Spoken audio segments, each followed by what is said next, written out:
Yo, what's up, folks?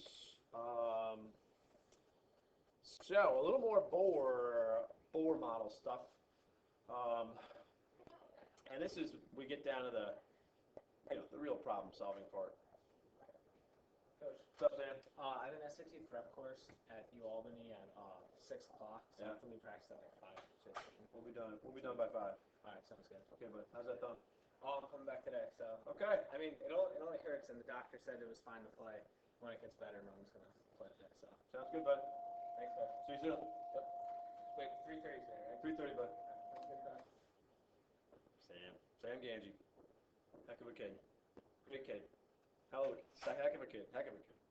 All right, now, yeah, we get into the problem-solving part of this. And on the right here, we look at, now it says from reference tables. This is actually from the Regents reference table. You'll definitely see problems like this in the Regents exam when you take that as your final exam. But enough talk.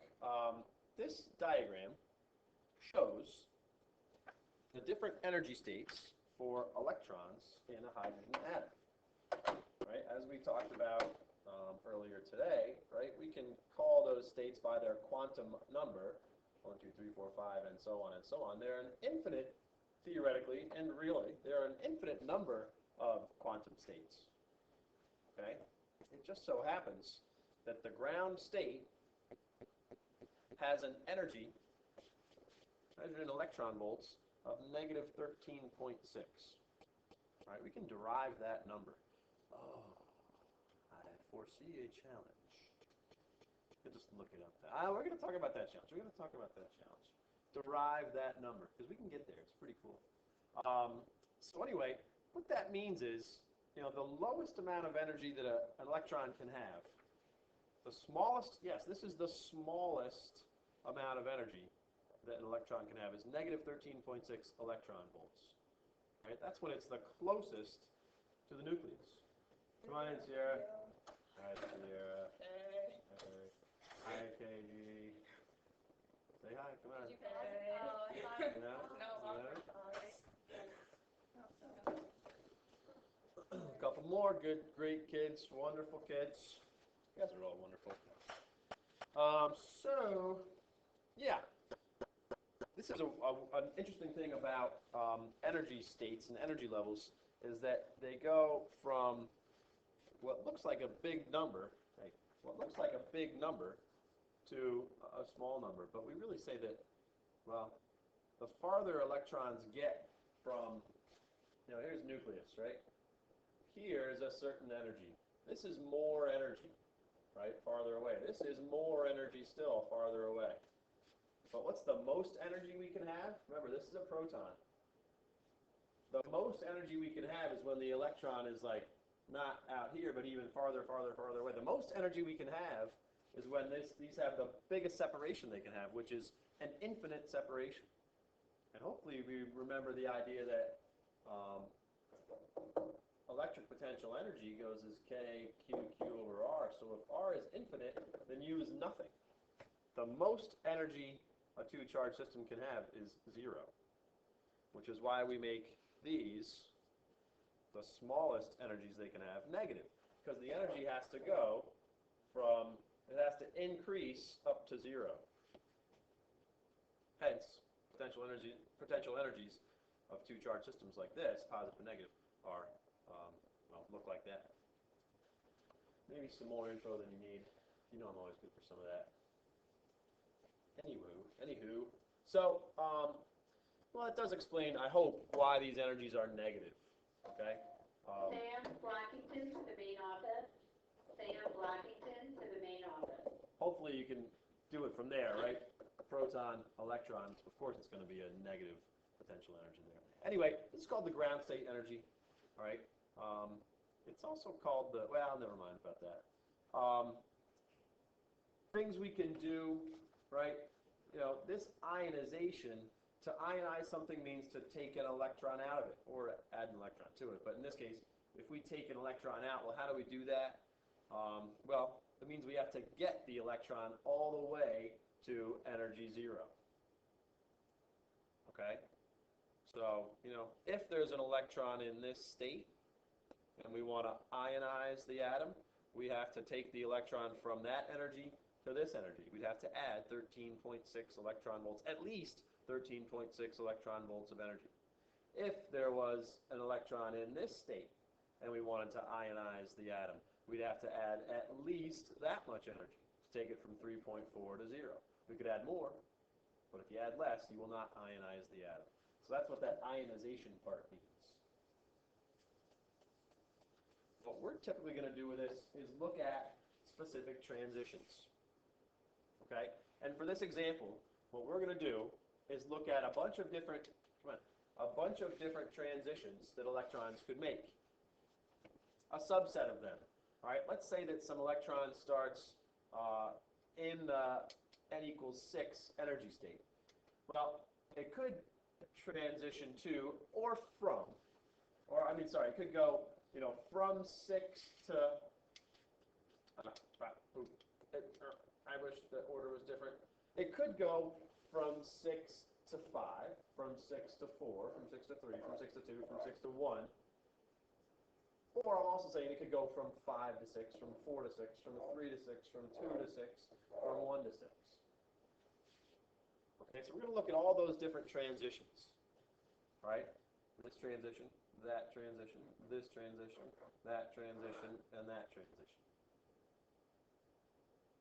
Okay? Well, what we can use this energy level diagram for is we can look at the difference in energies between those two states. So from 6 to 5, here's energy for state 6, here's energy for state 5. The difference is 0.16 electron volts. If we go from 6 to 4, we go from here to here. That's a difference of 0.47 electron volts.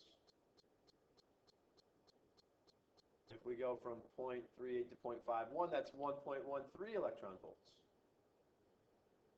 From 0.38 to 3.4, we go 3.02 electron volts. From 0.38 to 13.6, that's 13.22 electron volts. So the big deal, the thing that we care about the most, is always the difference in two energy states. Not necessarily the energy of a state. We care about the difference between two states.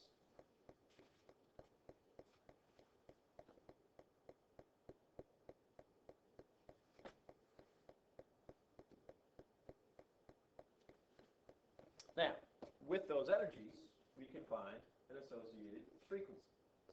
If these are photons, right, the energy of that photon, of course, back.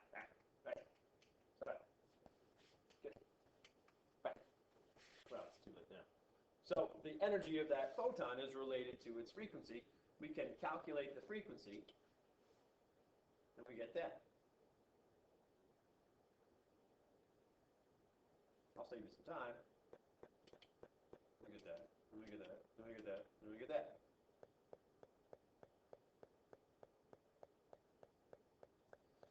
Now, what we'll have to do tomorrow, color, is, do I give you a spectrum thing? I don't.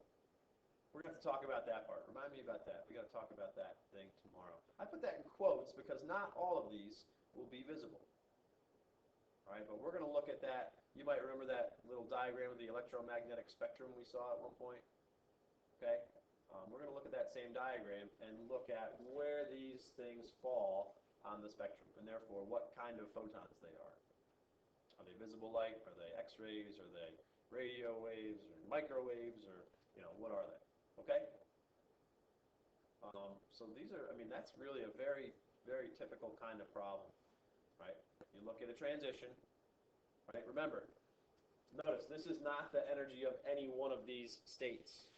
It's the difference in energies between, right? We're saying from, these are all from level 6 to level 5.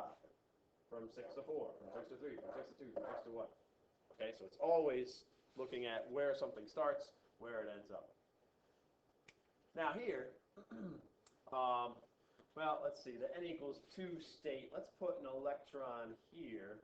Well, that energy, according to our energy level diagram, is negative 3.40 eV. I tell you what, I never worry about the negative part. You'll get some practice with that. All right.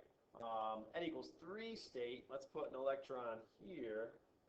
Well, its energy is negative 1.51 EVs.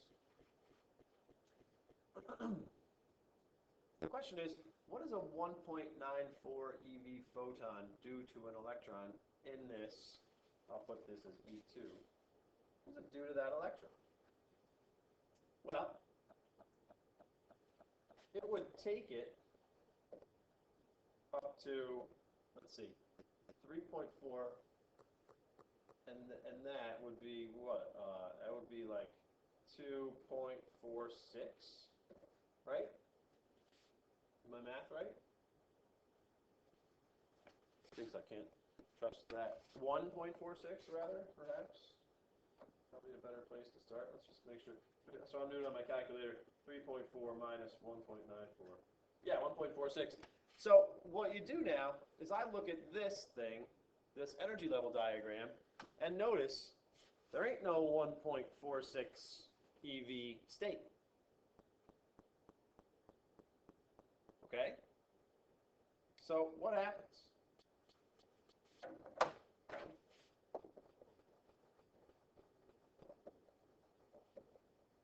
Nothing happens. Oh boy, that says there is no state with energy 1.46 eV. So this photon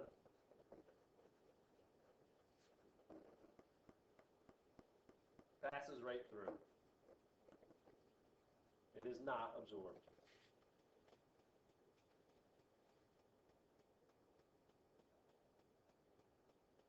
Okay? Now, what about if we take that same 1.94 eV photon and dump it into this thing with this electron in E3 state? Well, 1.94 more, let's see, 1.51 minus 1.94, well, we get E of the electron now of 0.43 eV. So here's the deal. We've added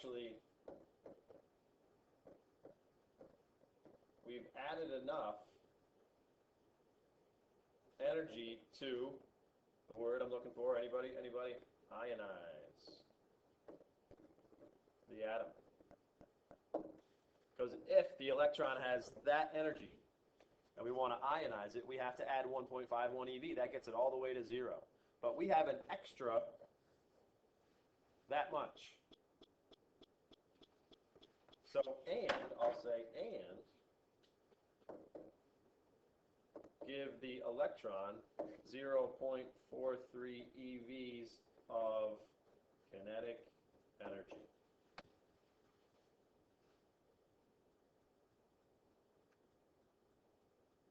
Remember, we were talking about these energies as potential energies.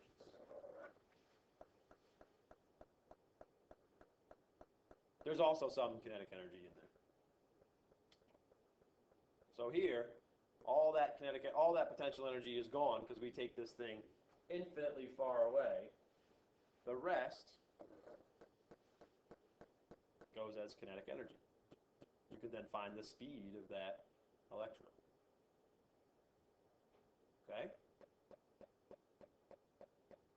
Now, I could have chosen a little bit of a different, let's say for the n equals 2 one, you know, if I wanted to, I don't know, let's see, that would be like a 1.89? Yeah. So, if I wanted to go from here to here, if I wanted to get there, right, that energy is 1.51 eV, negative.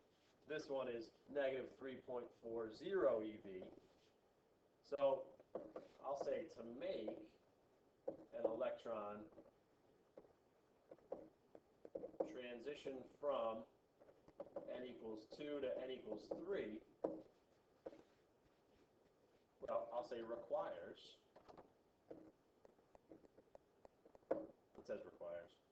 a photon of exactly 1.89 eV. The difference between 3.40 and 1.51. Exactly that much. Only if we add a photon of exactly that much energy will we get a transition of an electron from state 2 to state 3.